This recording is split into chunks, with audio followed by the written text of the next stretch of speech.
പ്രതീക്ഷകളാണ് പ്രതിസന്ധികളിൽ പ്രകാശം പകരുന്നത്. ആത്മവിശ്വാസം പരാജയങ്ങളെ മറികടക്കും.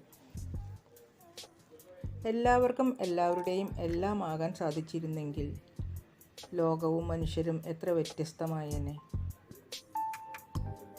നമ്മുടെ മനസ്സ് കാണാൻ സ്വന്തം കണ്ണുകൾക്ക് കഴിയൂ. അതുകൊണ്ടാവാം മനസ്സ് വേദനിക്കുമ്പോൾ കണ്ണുകൾ വേഗം നിറയുന്നത്. ആരോഗ്യം അത് എല്ലായ്പ്പോഴും മരുന്നുകളിലൂടെ മാത്രം ലഭിക്കുന്നതല്ല. സമാധാനപൂർണമായ ഹൃദയവും മനസ്സും അതിൻ്റെ ഒരു ഭാഗമാണ്. അത് ലഭിക്കുന്നത് നമ്മൾ മറ്റുള്ളവരോട് സ്നേഹവും സന്തോഷവും പ്രകടിപ്പിക്കുമ്പോഴാണ്. കഴിഞ്ഞുപോയ പ്രശ്നങ്ങളോർത്ത് ദുഃഖിക്കരുത്. സംഭവിച്ചിട്ടില്ലാത്ത ഭാവിയോർത്ത് ആശങ്കരുത്. ഇന്നിൽ ജീവിക്കുക, സന്തോഷം കണ്ടെത്തുക.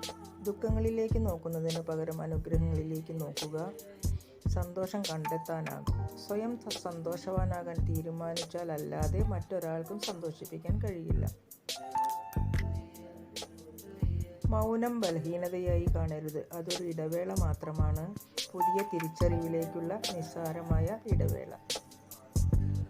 ഒരുപാട് സ്നേഹത്തോടെ എല്ലാവർക്കും ശുഭരാത്രി. Good night.